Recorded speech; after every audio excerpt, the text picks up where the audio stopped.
Saúde, amada igreja, com a graça de Cristo Jesus. Irmãos e irmãs, bom dia. Espero que vocês tenham passado bem de ontem para hoje e nos curvarmos e nos deleitarmos no estudo da palavra de Deus. Fico mais uma vez grato a Deus, expresso a minha gratidão a Deus por estar aqui com vocês mais uma vez, conhecendo melhor essa amada igreja, os irmãos, compartilhar das experiências que Deus tem dado a ambos, a nós, a vocês, e juntos aprendermos mais do que Deus quer para nós nessa área tão pertinente, tão oportuna da família. Pastor, me ajude. Quanto tempo eu tenho aqui? Não sei se você, como eu, a gente tem a tendência de falar demais. Qual é até 11h30? Pronto, até 12h30, vocês ouviram, né? Ok, irmãos, hoje pela manhã eu queria mais fazer um estudo panorâmico com vocês a partir de um pequeno livro do Antigo Testamento que recebe o título, o crédito de a mais compacta e mais completa história do Antigo Testamento que aponta para Cristo. Esse livro, ele é um apêndice, ele é um anexo do livro de Juízes. Os irmãos lembram, sabem de todo aquele ciclo vicioso que se dava no período dos juízes. O período do livro dos juízes é um período de inconstância, de apostasia e idolatria recorrente na nação de Israel. O livro nos mostra um ciclo vicioso de 4 etapas, de 4 momentos. A nação de Israel, ela se desviava de Deus, ela apostatava, ela dava as costas para as verdades escriturísticas que até então eles tinham, até a própria idolatria se tornava institucionalizada na nação de Israel. Por conta disso, Deus pesava a sua mão, Deus vindigava a sua santidade e Deus assolapava a nação de Israel, geralmente permitindo que uma nação estrangeira, um exército inimigo, viesse e batesse de frente com a nação de Israel. E eles chegavam até a amargura, até a angústia, e no fundo do poço eles clamavam a Deus. Eles se voltavam em arrependimento e eles clamavam a Deus por um libertador, eles clamavam a Deus por um juiz, por alguém que liderasse a nação. E eles saíam então do terceiro momento para o quarto momento em que Deus fazia com que a nação vencesse as suas guerras, as suas batalhas, e havia uma restauração espiritual, havia um retorno para Deus, havia um recaminhar. O que acontecia na nação de Israel no período dos juízes é que uma geração não conseguia transmitir para a geração posterior caminho que se devia trilhar. Há uma diferença entre conhecer o caminho e trilhar o caminho. Nós devemos não apenas ser conhecedores do caminho, mas nós também devemos trilhar o caminho. E a nação de Israel fazia constantemente essa interrupção da transmissão da graça de Cristo, da fé no Senhor que viria. Então, o período dos juízes é um período truculento, é um período turbulento, é um período conturbado da nação de Israel, porque uma geração não conseguia transmitir para a geração que se levantava posterior as verdades da palavra de Deus e o caminhar na graça de Cristo. E eles entravam rapidamente de novo nesse ciclo vicioso.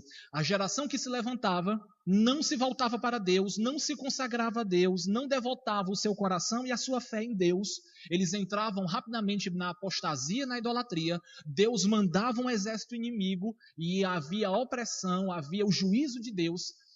A nação chegava no fundo do poço, aí sim, quando eles estavam lá na amargura, na agrura e na urdidura da sua vida, é que eles se voltavam para Deus e eles clamavam a Deus, Deus levantava um libertador, Deus levantava um juiz, e então a nação voltava-se de novo para os caminhos de Deus, e eles tinham paz, eles tinham bonança por algum tempo. Essa geração que desfrutava da paz, que desfrutava da bonança, que desfrutava da graça de Deus, eles não conseguiam transmitir para a geração seguinte que andassem, que trilhassem nos caminhos de Deus. Então nós temos alguns séculos dessa questão recorrente na nação de Israel. Então um período de uma degradação moral, um período em que moralmente a nação se voltava para as coisas da terra, para as coisas do mundo, para os ídolos e para o paganismo, e eles se esqueciam de adorar o único Deus, o verdadeiro Deus. Nesse cenário constante de inconstância do período dos juízes, nós temos o livro de Ruth. Nós temos essa mais compacta e mais completa história do Antigo Testamento que aponta para Cristo. O livro de Ruth é uma saga de uma família. É uma saga de um pai com as suas venturas e as suas desventuras, que por conta de um desses períodos truculentos da nação de Israel, em que havia fome, em que havia, e me permito o uso da palavra desgraça na nação de Israel, esse pai, com os seus 2 filhos e a sua esposa, eles saem de Israel, eles saem de Belém, e eles vão para a região de Moabe. Eles vão viver entre os moabitas, que era uma nação estrangeira, era uma nação vizinha a Israel, com outras práticas, com outros rituais, com outro tipo de culto, a nação pagã, mas eles vão lá por conta da sobrevivência, para poder subsistir-se naqueles dias de fome, naqueles dias de dificuldade que a nação de Israel estava atravessando. O nome desse pai é Elimeleque. Elimeleque, ele tem 2 filhos, um filho mais velho chamado de Malom e um filho mais novo chamado de Quilion. E a sua esposa, a Noemi, ele sai nessa saga, a fome e a opressão e o juízo de Deus da nação de Israel, especialmente em Belém. Ele era belemita e eles então saem e vão para Moabe. Os meninos lá casam, os meninos lá contraem matrimônio. O mais velho casa-se com a protagonista do nosso livro, Ruth, e o mais novo, ele casa com uma outra mulher, com uma moabita, chamada de Orfa. Se nós conseguimos pronunciar, é assim. Acontece por conta de alguma questão que o livro não nos informa, Elimeleque, o patriarca daquela família, ele vem a falecer. Ele morre precocemente. Os 2 filhos, então, passado algum tempo que o livro também não nos informa, esses 2 filhos também vêm a morrer. E nós temos agora uma senhora viúva e 2 jovens viúvas desamparadas. O livro nos mostra que todos nós somos fadados à fadiga dos mortais. Família, as coisas estão bem hoje, as coisas estão tão equilibradas hoje, tão ajustadas hoje, mas em questões de dias, às vezes em frações de horas, em situações de minutos, Deus às vezes permite uma situação instável na nossa vida. Sabe para quê? Para que nós dependemos cada vez menos de nós e para que nós dependamos, cada vez menos de nós e para que nós dependamos cada vez mais de Deus. E Ele permite, amados, todos nós estamos fadados à fadiga dos mortais, às circunstâncias desfavoráveis na vida e na família. Às vezes é um luto traumático, às vezes é uma doença que chega, às vezes é uma instabilidade na área emocional, às vezes é uma questão mesmo de saúde, é uma doença que então tira de nós a alegria de nós termos os nossos entes queridos. E aquela mulher chamada Noemi, o nome dela significa amável, agradável, e numa questão de situações indigestas, aquela mulher muda o contexto da sua vida, ela perde o seu marido, e se isso não fosse coisa de só menos, ela perde os seus 2 filhos, agora é uma viúva desamparada, não tendo com que se manter, com mais 2 noras, também viúvas, não tendo com que se manter. E ela escuta uma informação, ela escuta que o Deus de Israel havia se lembrado do seu povo, da sua nação, e lá havia pão.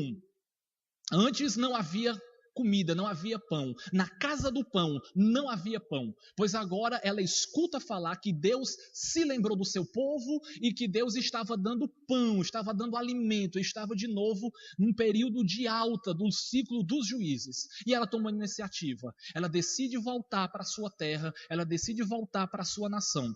Entre a saída de Elimeleque e Noemi e os seus filhos, saindo de Belém, indo para Moabe, voltando de Moabe, viúva, para Belém, nós passamos uma década.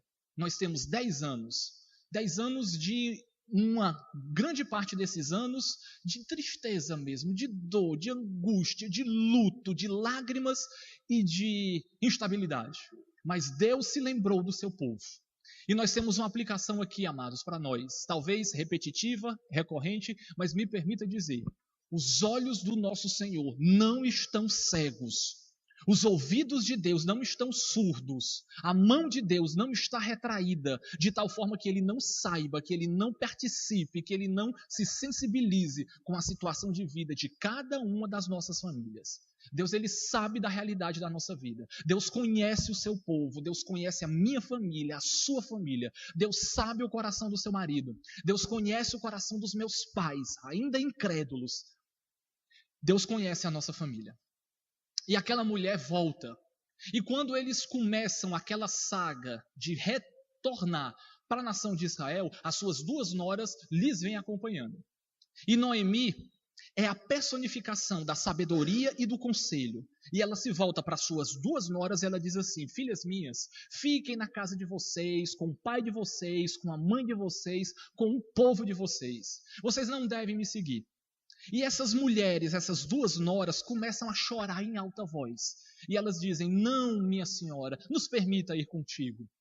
E ela então continua na sua sabedoria e no seu conselho e diz: olha, eu não tenho mais filhos no meu ventre. Eu não tenho nem sequer marido. Ainda assim, se eu ainda tivesse esperança de ter um marido, vocês por um acaso iriam esperar eu, em ditosa velhice, tornar a ter filhos, para que quando esses filhos viessem a ser grandes, dar para vocês como maridos? Fiquem na casa de vocês, vocês estão livres, vocês podem procurar uma outra família, um outro marido, restabeleçam a sua família. Esse conselho é sábio. Uma delas anui o conselho de Noemi, a sabedoria posta em prática. Orfa, ela volta e ela permanece com o seu pai, com a sua família, com o seu povo, e ela fica em Moabe. Ruth, o nome de Ruth significa amizade. Ela era amiga da sua sogra. Eita, coisa bonita da gente ver nos dias de hoje. Eu falei para vocês ontem, a bem dos que não estavam ontem pela manhã, nós temos no nosso país uma cultura popular perniciosa. Diz que feliz foi Adão, porque ele não teve sogra. Mas, amados, a história de Ruth é de uma amizade profunda com uma sogra. A história de Noemi é a história de uma mulher em ditosa velhice, mas sábia, e que se torna amiga da sua nora, como se tornasse uma filha para ela. E a Noemi insiste mais uma vez com Ruth para que ela ficasse. Você lembra qual é a resposta de Ruth para esse sábio conselho de Noemi? Abra comigo para Ruth, capítulo de número 1, olha o verso 16 e 17. É o versículo-chave do livro.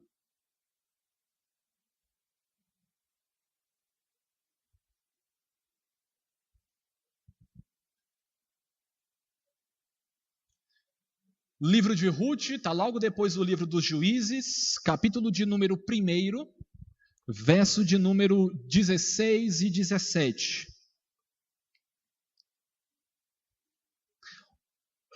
Disse, porém, deixa eu pegar a partir do 15. Disse Noemi: eis que tua cunhada voltou ao seu povo e aos seus deuses, também tu volta após a tua cunhada. Disse, porém, Ruth: não me instes para que te deixe e me obrigue a não seguir-te, porque aonde quer que fores, irei eu, e onde quer que pousares, ali pousarei eu. O teu povo é o meu povo, e o teu Deus é o meu Deus. Onde quer que morreres, morrerei eu, e aí serei sepultada. Faça-me o Senhor o que bem lhe aprouver, se outra coisa que não seja a morte me separar de ti. Vendo, pois, Noemi que de todo estava resolvida a acompanhá-la, deixou de insistir com ela. Eu participei já de alguns casamentos, de algumas cerimônias religiosas de casamento. E na maioria dos casamentos da minha igreja de origem que eu participei, havia um cântico muito bonito que fazia parte da vida da nossa igreja, que é o chamado Juramento de Ruth, que é uma versão cantada dessa pequena porção. Embora inicialmente essa palavra tenha sido dada de uma nora para com a sogra, de uma mulher para com a sua sogra, eu creio que nós podemos extrapolar a aplicação imediata do texto e nós podemos, evidentemente, aplicar isso, amados, para o contexto da família, para o contexto do casamento, para o contexto de uma devoção de filhos para com pais, de pais para com filhos. É a mais completa e mais compacta história do Antigo Testamento que aponta para a pessoa do Senhor Jesus Cristo. Nesse contexto, Ruth faz um juramento, uma aliança, uma promessa de amor para com aquela mulher.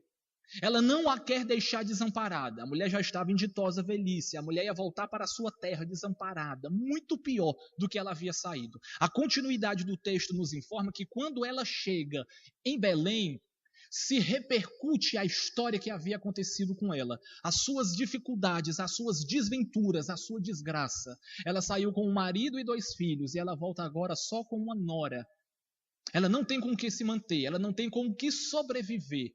Mas a virtude daquela mulher, de Ruth, também se noticia naquela cidade. E Noemi chega na cidade e as mulheres começam a lhe falar, começam talvez a lhe aconselhar, a lhe consolar, a lhe confortar. E ela diz o seguinte: olha, vocês não devem mais me chamar de Noemi, porque eu saí daqui de fato amável, agradável, mas eu estou voltando com amargura no coração. Vocês devem agora me chamar de Mara. E sabe o que significa Mara? O Mará? Amargura. Eu estou voltando com amargura na alma. E ela entende que tudo que me aconteceu foi a mão do Senhor que assim o permitiu. Dentre outras temáticas que o livro nos apresenta, o livro de Ruth é a história da soberania de Deus na vida de uma família. Ela entende que tudo que lhe havia acontecido era a bondosa mão do Senhor que havia feito o que fez, permitido o que permitiu. É um livro que fala sobre a soberania de Deus. Mas nós podemos, amados, eu creio que as mulheres podem fazer esse pacto de compromisso para com a sua família, para com seu marido. Os filhos devem fazer esse pacto de compromisso para com seus pais. Olha, o teu povo vai ser o meu povo, o teu Deus vai ser o meu Deus. Não me inste para que eu não te siga, não deixe que eu não te siga. Onde você pousar, ali eu pousarei também. Onde você morrer, aí morrerei eu e ali também eu quero ser sepultada. É um pacto, amados, é um compromisso, é uma aliança que nós fazemos de manter uma família estabelecida e estruturada dentro das balizas sacrossantas da família. Nós precisamos instar para que a nossa família se mantenha. Nós olhamos para Ruth e para Noemi e nós vemos a responsabilidade de 2 mulheres para com as obrigações da sua família. Uma entendendo, você tem toda a permissividade de continuar sua vida e de você ter um novo casamento. E a outra, mas eu sei também que eu posso e eu devo seguir a minha senhora para onde você for. Ruth é moabita e o livro constantemente está nos lembrando isso. Ruth não era judia, ela não nasceu ouvindo as verdades da palavra de Deus, ouvindo as histórias, talvez, de Adão e Eva, a história de Noé, a história de Sara, de Raquel. Ela não ouvira as histórias do Antigo Testamento na revelação bíblica até aquele contexto. Ela não nasceu, ela não cresceu ouvindo as palavras de Deus, mas já uma mulher feita, por conta de uma amizade com a sua sogra, aquela sogra exerceu uma profunda influência e uma bênção na vida da sua nora, lhe compartilhou do evangelho. E ela se torna uma judia prosélita, ela se converte ao judaísmo e ela se apega às verdades de Deus. O livro é também um livro de fé. O livro também é a saga de uma mulher que transmite para a geração que viria as verdades da palavra de Deus. O livro é uma mais compacta e a mais perfeita, completa história do Antigo Testamento que aponta para Cristo. E aquela mulher se converte ao judaísmo. E ela diz: agora o meu Deus vai ser o teu Deus. Ou, perdão, o contrário, o teu Deus, Noemi, vai ser o meu Deus. E a segunda parte desse pacto, dessa aliança, eu creio que nós, homens, nós também devemos fazer isso com a nossa família. Nós também devemos exercer esse pacto para com a nossa esposa e para com os nossos filhos. Faça-me o Senhor o que bem lhe aprouver, se outra coisa que não seja a morte me separar de ti. Nós somos esses provedores do nosso lar. Nós somos esses guardiões da família. E nós devemos fazer esse pacto, esse compromisso e essa aliança. Faça-me o Senhor o que for da vontade dele, se outra coisa que não for a morte me separar dessa família, dessa esposa e desses filhos. Nós precisamos aplicar o juramento de Ruth para a nossa família. Meus queridos, a família é um projeto de Deus. A família brotou do coração de Deus. A família é uma instituição que teve a sua origem no céu e vai ter o seu fim lá no céu. Enquanto nós passamos peregrinos e passageiros na face da terra, faça-me o Senhor o que bem lhe aprouver, se outra coisa que não seja a morte me separar, me tirar dessa família. Vamos para o capítulo de número 2? O que é que acontece? Capítulo de número 1, nós vemos Deus trabalhando, nós vemos Deus atuando. O capítulo de 1 de Ruth é a história da soberania de Deus, mesmo com as desgraças e as desventuras que uma família pode passar. O capítulo de número 2, quem entra em cena agora é Ruth. Veja comigo o verso de número 2. Ruth, a moabita, disse a Noemi. Quem toma agora o protagonismo do capítulo 2 é Ruth. Deus é o protagonista do capítulo 1, e agora Ruth, apesar de ter sido falado sobre ela no capítulo 1 e da sua virtude, Ruth é a protagonista do capítulo 2. O que é que acontece no capítulo 2 de Ruth? Elas chegam em Belém, elas voltam para a terra de Israel, só que elas agora continuam desamparadas, elas agora continuam sem ter o que comer. Elas agora continuam sem a sua subsistência, sem o seu pão diário. Nós somos informados no capítulo 2 que o período que elas chegam é o período da colheita da cevada e do trigo. Esse período da colheita da cevada e do trigo é entre os meses de maio e os meses de setembro. Aquele período era chamada Festa das Colheitas, ou veio posteriormente a ser chamada a Festa das Colheitas, em que a nação de Israel tirava dos primeiros frutos da cevada e dos últimos frutos da terra, o trigo, e eles faziam uma festa a Deus. Essa festa, ela vem posteriormente também a ser chamada de a festa do Pentecostes, em que as pessoas, os plantadores de cevada e de trigo, nesses meses, eles iam para os campos, eles iam para os eirados, eles iam colher dos frutos, e uma vez colhido esses frutos, eles iam separar o fruto, o trigo, a cevada, ia separar da casca, do moinho, da palha. Os irmãos lembram que a festa do Pentecostes se dava no final de abril, no começo do mês de maio. E nós somos inseridos, é claro que de maneira muito rápida, a informação que há o período da cega, da cevada e do trigo. Pois bem, o que acontecia? Os homens, eles passavam entre as várias fileiras das plantações e com as suas foices, eles cortavam as espigas de cevada e de trigo. As mulheres vinham logo atrás, elas recolhiam essas espigas e amarravam em feixes. Depois dessas mulheres vinham os órfãos, as órfãs, as viúvas, os pobres e os estrangeiros, e eles catavam os grãos que caíam das espigas da cevada e do trigo. E havia um homem chamado de Boaz, e ele também é introduzido na história, e Boaz significa filho da força, é uma das possibilidades do nome dele. Ele é uma representação de um homem trabalhador, de um homem correto, de um homem digno, e ele fazia como era o costume da nação de Israel. Ele contratava trabalhadores, semeadores, esses homens saíam nos campos de cevada e de trigo, eles cortavam as espigas com as suas foices, vinham as mulheres desses trabalhadores, elas colhiam essas espigas em feixes e amarravam, e levavam essas espigas. Num terceiro momento, vinham os órfãos, as viúvas, e os estrangeiros, os pobres, e o que ficava no chão. Os grãos que ficavam soltos no chão, era lei em Israel que o dono não podia recolher aqueles grãos. Ele tinha que deixar para os necessitados, para os pobres. Ruth, ela faz um pedido para Noemi. Olha o verso de número 2. Rute, a moabita, disse a Noemi: deixa-me ir ao campo e apanharei espigas atrás daquele que me o favorecer. Ela, Noemi, lhe disse: vai, filha minha. Ela se foi, chegou ao campo e apanhava após os segadores. Por casualidade,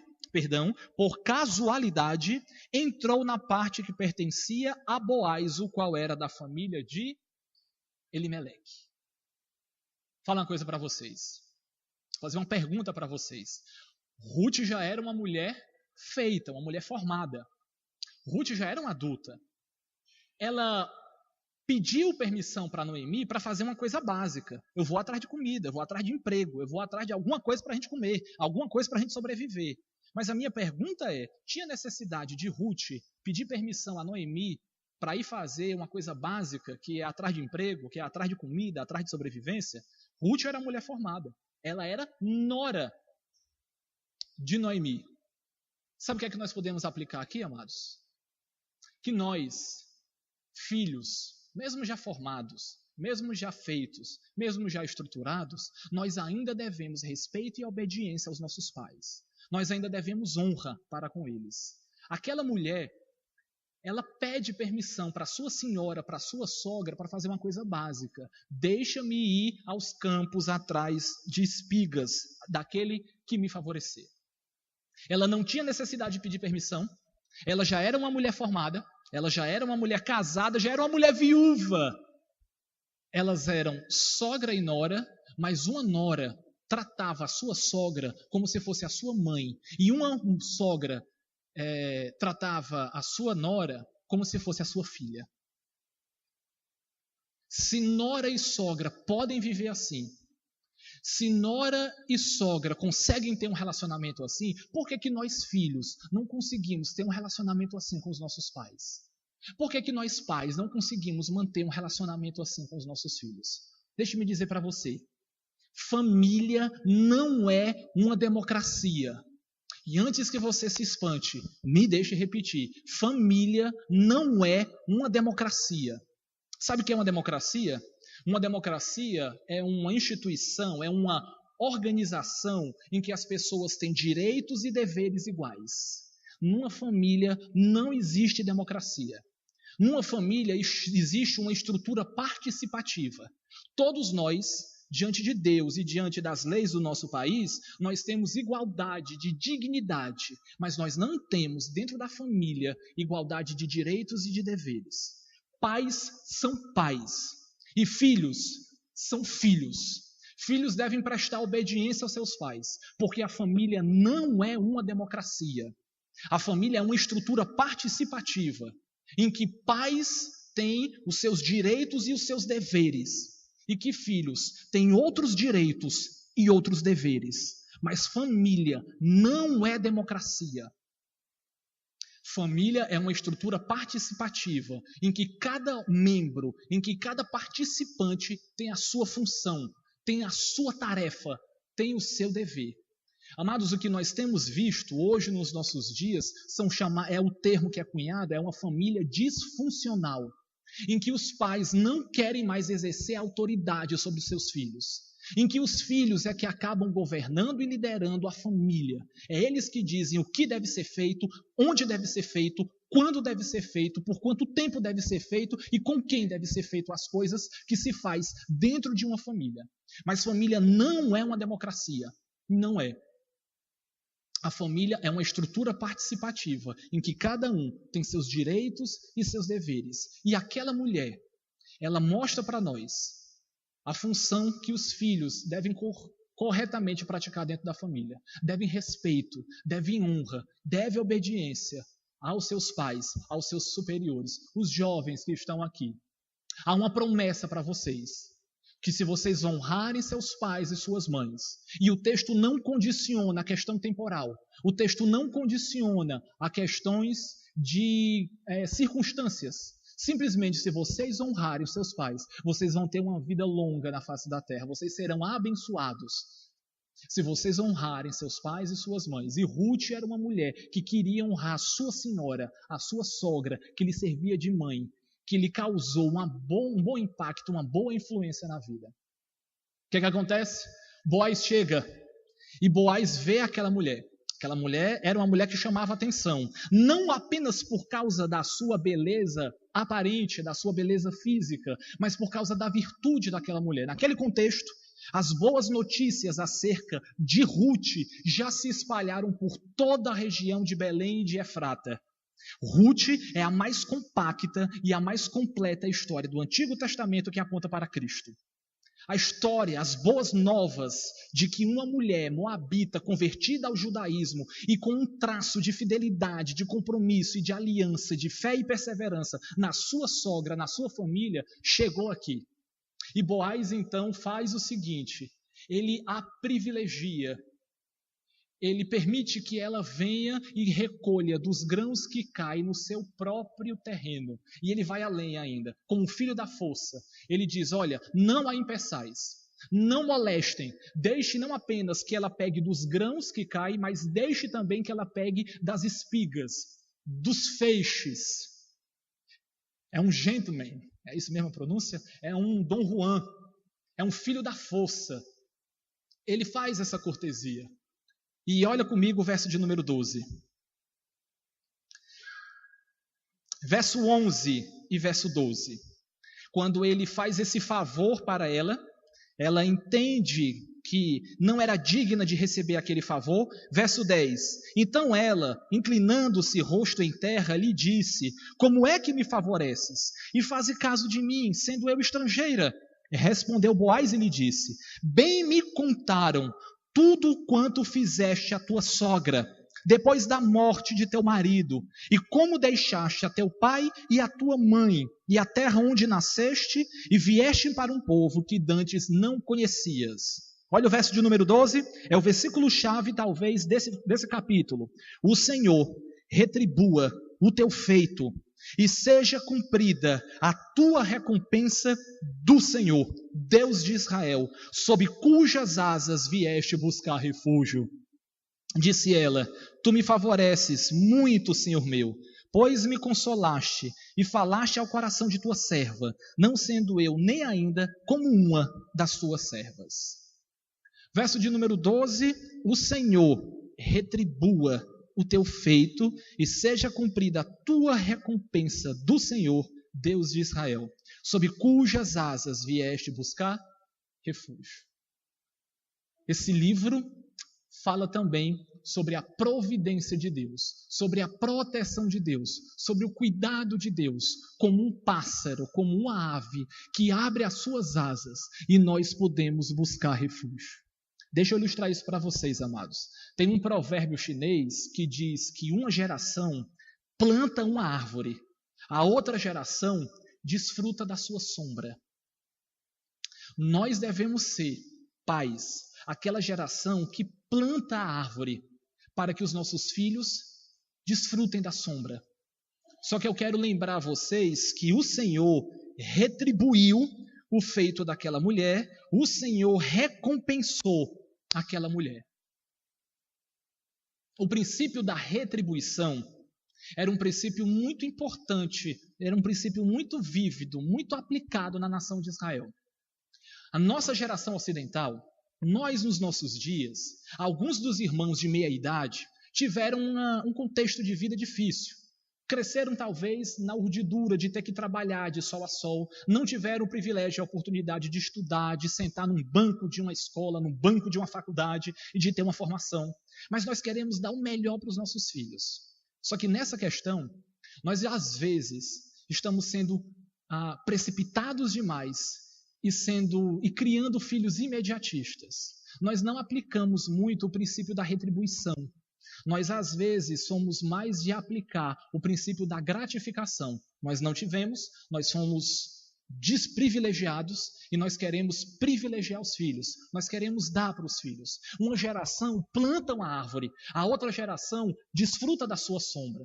Só que aquela mulher, ela foi retribuída, ela foi recompensada por coisas que ela fez. Deus é o nosso Pai. Deus nos trata como filhos. E nesse aspecto, nessa aplicação, nós devemos tratar os nossos filhos também segundo o princípio da retribuição. Nós devemos fazer esforços positivos para os nossos filhos, para que eles cumpram as normas, para que eles estabeleçam os alvos, para que eles façam aquilo que nós estamos lhes direcionando. E se eles cumprirem bem, e se eles fizerem, nós vamos lhes retribuir segundo a atitude deles. Mas se os nossos filhos, em contrapartida, não seguem as normas, não cumprem as leis, não percorrem os princípios que nós lhes damos, nós devemos retribuir-lhes conforme a sua atitude. Deus faz isso conosco. Em Gálatas capítulo 6, o apóstolo Paulo nos dá princípios sobre a semeadura e a colheita. E ele diz assim: aquilo que o homem semear, isso também ele ceifará. E ele diz antes: de Deus não se zomba. Sabe o significado literal do verbo zombar? Zombar, literalmente, na língua original, significa de Deus você não pode empinar o nariz. Mas se o tradutor tivesse sido literal, talvez nós não entenderíamos. Para Deus você não pode empinar o nariz. Mas você já viu a atitude de um filho zombando, escarnecendo, quando nós lhe damos uma ordem e eles não cumprem?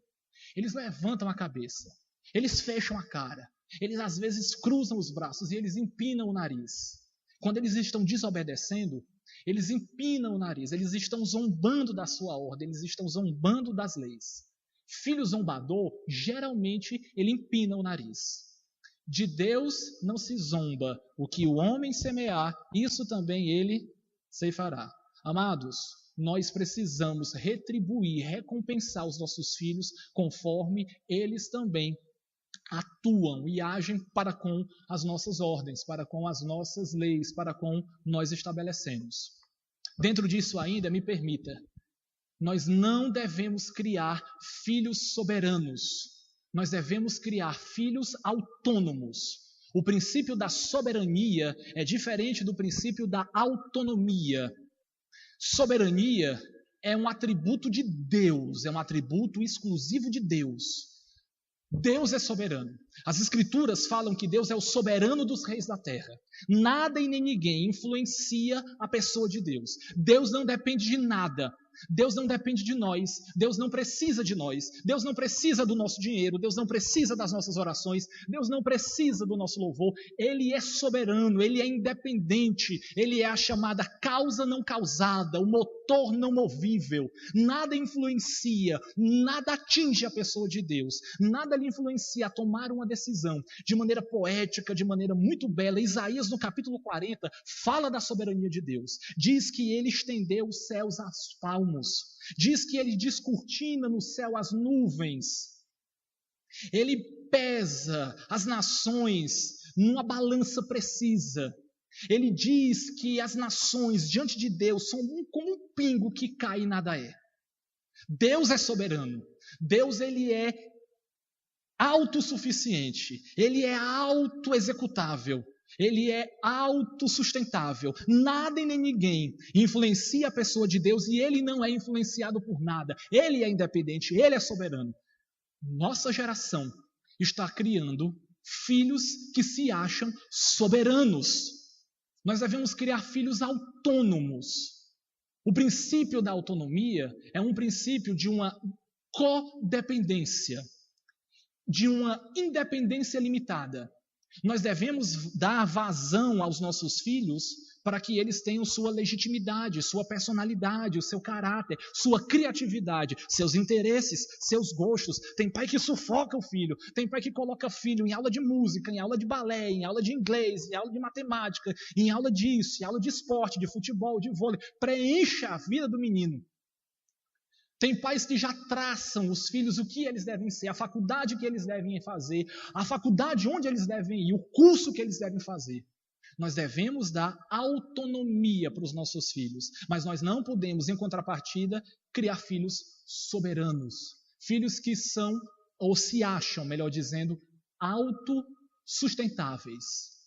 Tem pais que por conta de trabalhar manhã, tarde, noite, madrugada, domingo, feriados, na semana, nas férias, janeiro e fevereiro, e por conta, às vezes, do pouco tempo que tem com os filhos, não quer lhes aplicar disciplina. Acabam criando filhos que se acham soberanos. E deixe-me dizer para você, filhos indisciplinados, adultos marginalizados. Filhos que não são disciplinados, eles se tornam adultos marginalizados. Filhos mimados se tornam adultos delinquentes. São os futuros problemas para a sociedade. O Senhor nos retribui, o Senhor nos recompensa conforme as nossas atitudes, conforme as nossas ações. Boaz diz que o Senhor retribuirá Ruth, recompensará Ruth, porque ela foi virtuosa e ela foi buscar amparo, refúgio e abrigo debaixo das asas de Deus. Deus nos retribui, Deus nos recompensa. Deus não cria filhos soberanos, Deus cria filhos autônomos, mas que têm uma codependência. Nós dependemos de Deus e nós devemos, ao mesmo tempo, ter a nossa independência limitada. Pais, os nossos filhos precisam ser disciplinados, eles precisam ser instruídos, e nós devemos aplicar o princípio da retribuição, o princípio da recompensa, de que se eles não fizerem conforme os preceitos, eles irão ser punidos por aquilo que não fizeram, ou por aquilo que fizeram de errado. Porque o Senhor retribuiu, recompensou os feitos daquela mulher. Mas aquela mulher foi virtuosa, porque ela veio buscar refúgio debaixo das asas, das mãos competentes e das mãos onipotentes do nosso Deus. Acabado aquele período da cega da cevada, Ruth volta para casa e Noemi chega e pergunta para ela: bem-aventurada filha minha, o que foi que te sucedeu? Olha o verso de número 20. Ruth diz tudo o que aconteceu para Noemi, diz tudo o que aconteceu para sua sogra acerca da benevolência de Boaz. Então Noemi disse à sua nora: bendito seja ele, Boaz, do Senhor, que ainda não tem deixado a sua benevolência nem para com os vivos e nem para com os mortos. Disse-lhe mais Noemi: este homem é nosso parente chegado e um dentre os nossos resgatadores. Tenho falado para vocês que o livro de Ruth é a mais compacta e a mais completa história do Antigo Testamento que aponta para Cristo. Boaz, ele nos dá vislumbre de Cristo. Ele é o resgatador. É um homem benevolente. Noemi disse isso. Esse homem é bendito. Bendito seja ele do Senhor, porque ele não esqueceu a sua benevolência, nem para com os mortos e nem para com os vivos. Nós pais, nós somos aquela geração que planta uma árvore para que a outra geração desfrute da sua sombra. É claro que nós vamos querer também gratificar os nossos filhos. Nós vamos querer congratular os nossos filhos. Nós vamos querer abençoar os nossos filhos. Eu sou pai. E um dos maiores prazeres de pai é quando a gente dá um presente para os nossos filhos e a gente vê a expressão da alegria e de satisfação no rosto dos nossos filhos, o contentamento da alma deles, quando nós lhe damos presentes. Deus é o nosso Pai. Ele gosta de nos dar presente. Ele é benevolente. E Boaz é um protótipo de Cristo. É um protótipo de Deus, que não esquece nem dos mortos e nem dos vivos. Ele é benevolente, e benevolência tem a ver também com benignidade.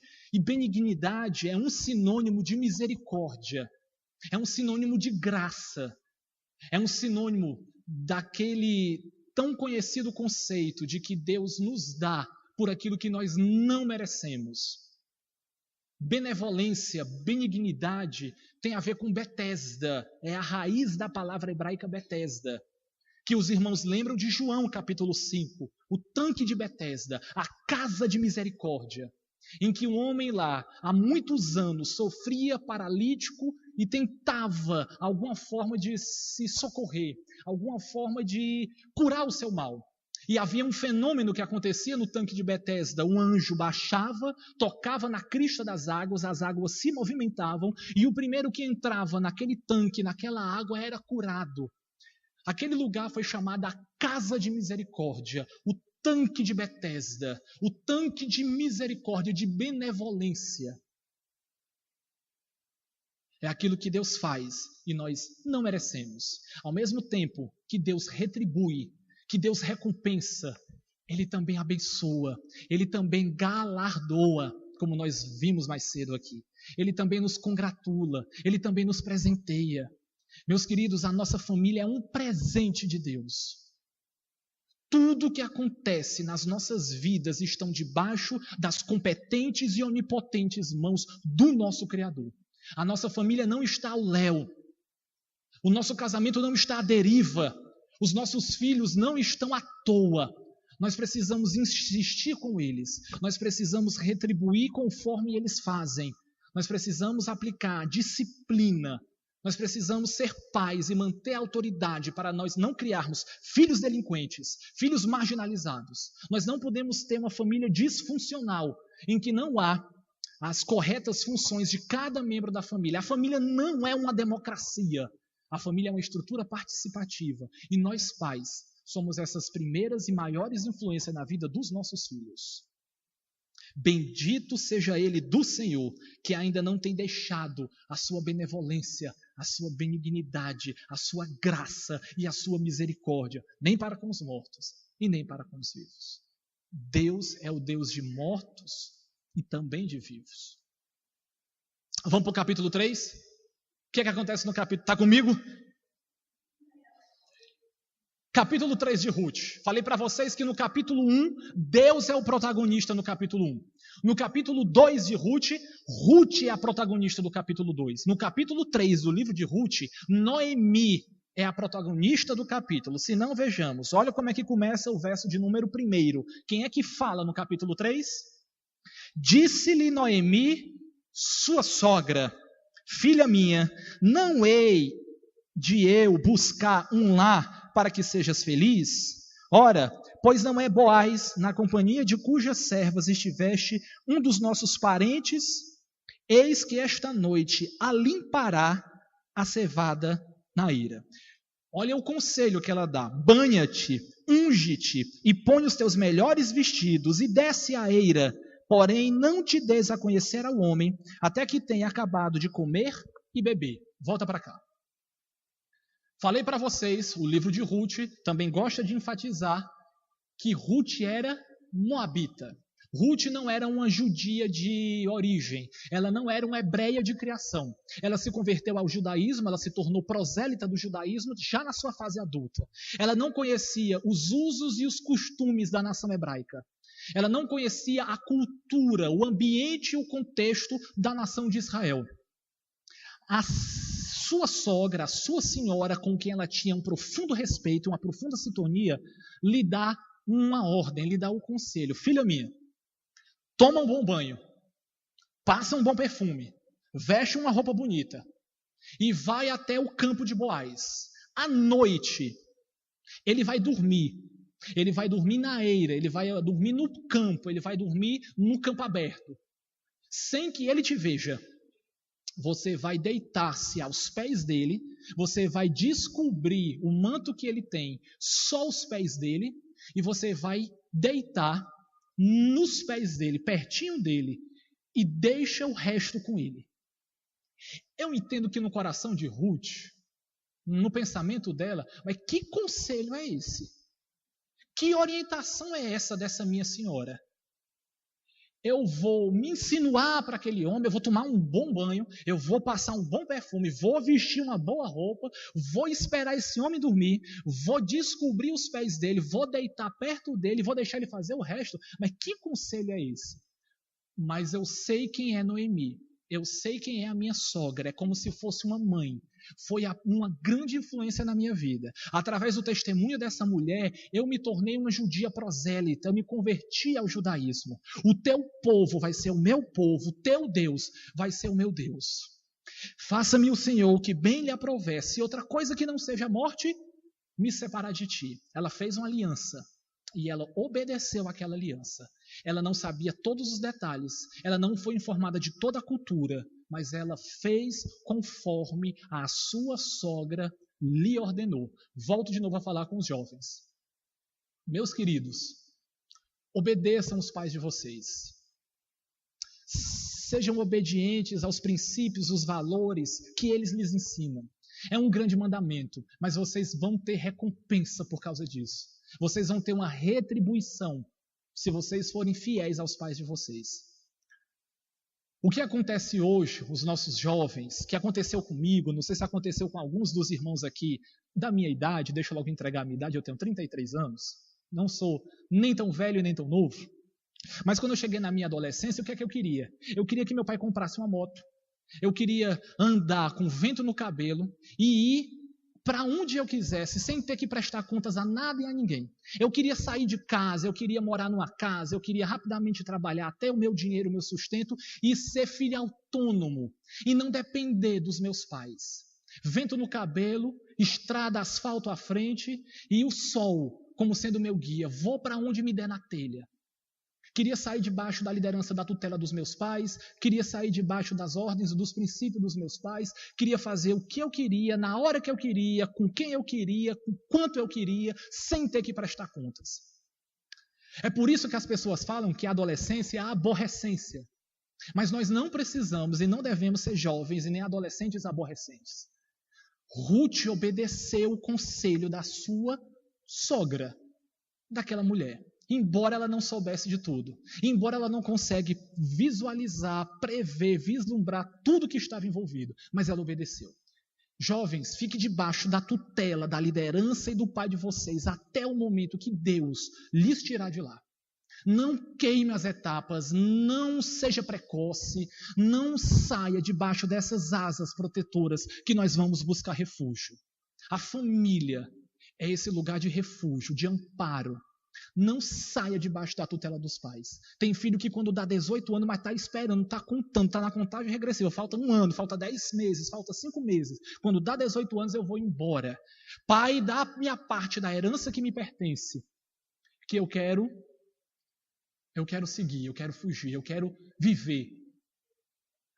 Meus queridos, fique debaixo da tutela, da liderança e da proteção, do refúgio dos pais de vocês. Obedeçam às ordens. Elas podem às vezes parecer incoerentes, elas podem às vezes parecer impraticáveis, mas aquela mulher anuiu ao conselho da sua sogra, porque ela sabia que a mulher era uma conselheira sábia, e ela assim fez.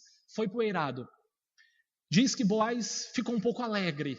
Ele bebeu vinho e ficou um pouco alegre. Dormiu no campo aberto, usando o trigo e a cevada como seu travesseiro. Pegou a sua capa e se cobriu. Percebendo então Ruth que ele já estava dormindo, foi lá, descobriu seus pés e deitou pertinho dele. Continua comigo, olha o verso do capítulo 3, de número 10. Ele acorda assustado e pergunta: quem é que está aqui? E ela responde, versículo 8. Sucedeu que pela meia-noite, assustando-se o homem, sentou-se, e eis que uma mulher estava deitada a seus pés. Disse ele: quem és tu? Ela respondeu: sou Ruth, tua serva. Estende a tua capa sobre a tua serva, porque tu és resgatador. Disse ele: bendita seja tu do Senhor, minha filha. Melhor fizeste a tua última benevolência que a primeira, pois não foste após jovens, quer pobres, quer ricos. Agora, pois, filha minha, não tenhas receio. Tudo quanto disseste eu te farei, pois toda a cidade do meu povo sabe que és mulher virtuosa. Volta para cá. Ela fez o que a sua sogra lhe mandou, ela obedeceu o conselho, ela não foi reticente, ele se acorda, ele se assusta e percebe o que acontecia ali. Nós não temos muitas explicações do livro, mas o que nós podemos depreender é que isso era uma forma de uma mulher demonstrar que queria ser cortejada por um homem. Era isso que nós podemos depreender da passagem. Não apenas isso. Falei no versículo 2, a palavra de Boaz é: O Senhor te retribua conforme o teu feito, o Senhor recompense o Deus de Israel, sobre cujas asas vieste buscar refúgio.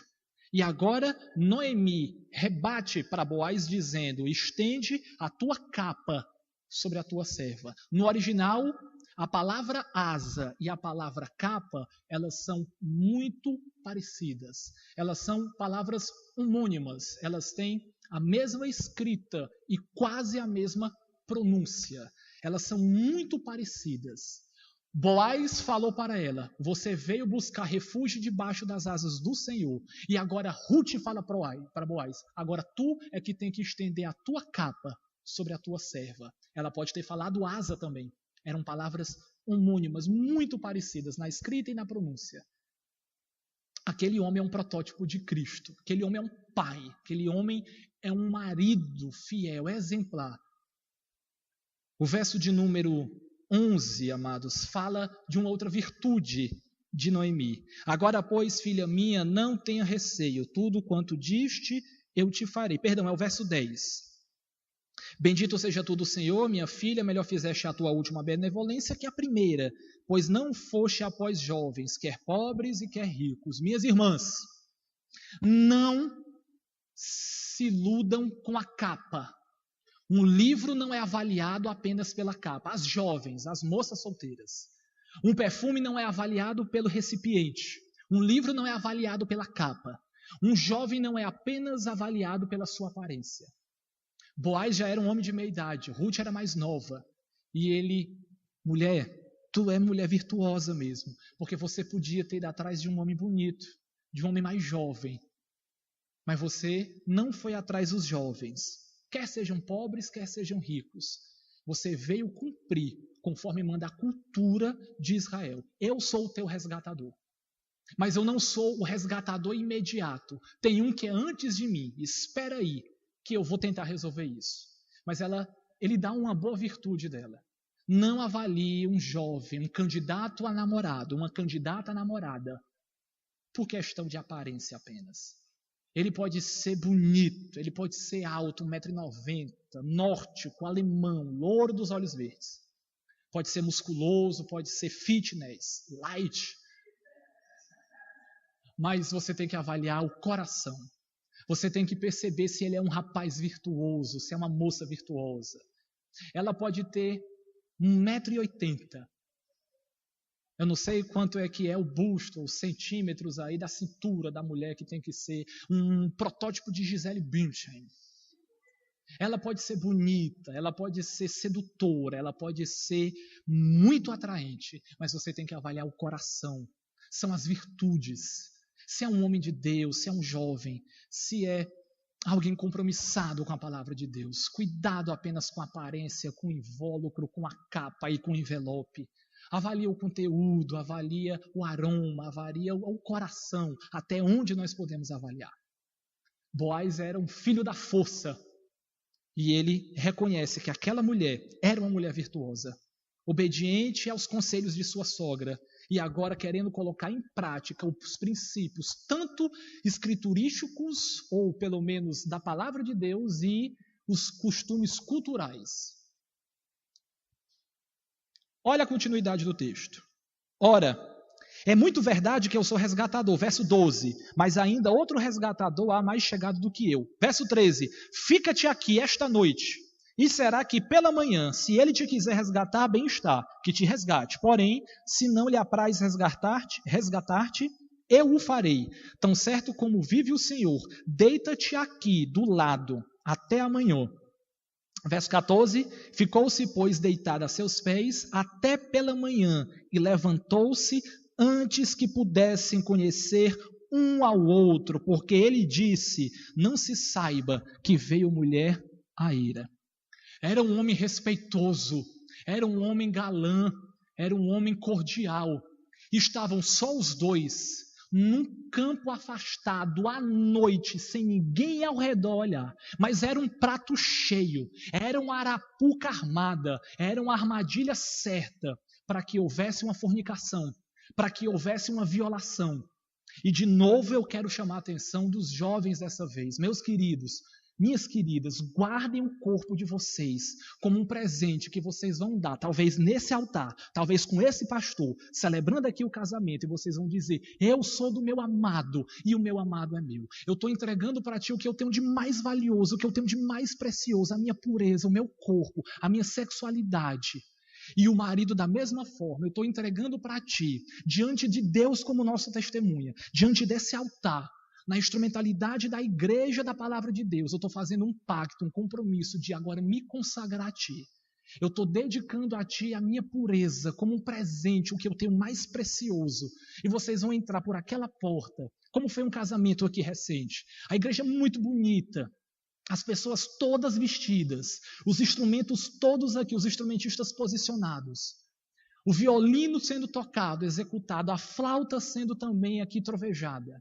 E vocês vão entrar por aquele caminho, aquele tapete vermelho, e vocês vão dizer: nós vencemos. Nós fomos tentados, nós fomos tensionados em muitas áreas, mas nós perseveramos e nós estamos agora diante de Deus e diante dessas testemunhas entregando uma aliança de amor, uma oferta do nosso corpo, aquilo que nós nos reservamos, nós estamos entregando um para o outro.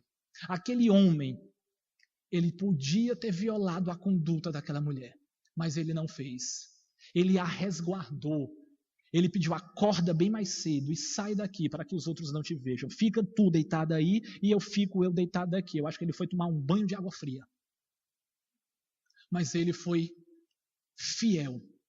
É um exemplo, é um protótipo de Cristo. O livro de Ruth é a mais compacta e a mais completa história do Antigo Testamento que aponta para Cristo, que aponta para o Senhor. E aquele homem é um exemplo para os jovens de que manter a sua pureza sexual, a sua fidelidade a Deus, a sua consagração de vida, vale a pena nós investirmos. Quem ama, espera. Quem ama, não se conduz inconvenientemente. Quem ama, não se exaspera. Quem ama, tudo crê, tudo espera, tudo suporta. Nós podemos e devemos vencer. O apóstolo Paulo nos dá uma promessa, dizendo que não vem sobre nós nenhuma tentação, além das nossas forças humanas, e o próprio Deus é quem nos dá o escape de tal forma que nós podemos suportar. 1 Coríntios. Vocês podem, jovens, e vocês devem guardar-se e reservar a sexualidade, a pureza de vocês, para que diante desse altar vocês possam dizer: eu sou do meu amado e o meu amado é meu. E talvez vocês digam, e talvez vocês cantem: onde quer que tu fores, irei eu também.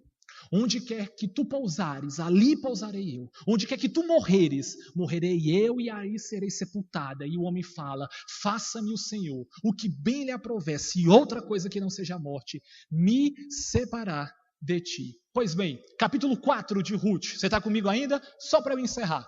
Quem é o protagonista no capítulo 4 agora? Se você está acompanhando comigo, Boaz. Olha o verso 1. Boaz subiu à porta da cidade, assentou-se ali. Olha o verso de número 2. Então Boaz tomou 10 homens dos anciãos da cidade e disse: o que acontece no capítulo 4? Ele vai resolver aquela questão. Ele não era o resgatador imediato. No antigo Israel, tinha a chamada lei do levirato. O que era isso? Se uma mulher ficava viúva e essa mulher não tinha filhos, o irmão do marido morto, ele tinha a obrigação de casar-se com aquela mulher. Ele tinha que contrair as dívidas do marido falecido, do irmão falecido. E o filho, primeiro filho que aquela mulher tinha, não entrava na genealogia do marido vivo, entrava na genealogia do marido morto. Isso era chamada lei do levirato. Para quê? Para que duas questões acontecessem. Aquela mulher tivesse uma sobrevivência de vida, uma subsistência, e para que o nome do morto, o nome do falecido não fosse esquecido, para que ele tivesse genealogia. É uma questão cultural. Era chamada lei do levirato. Ora, Elimeleque faleceu. Nós não sabemos se Noemi tinha algum cunhado que pudesse casar com ela.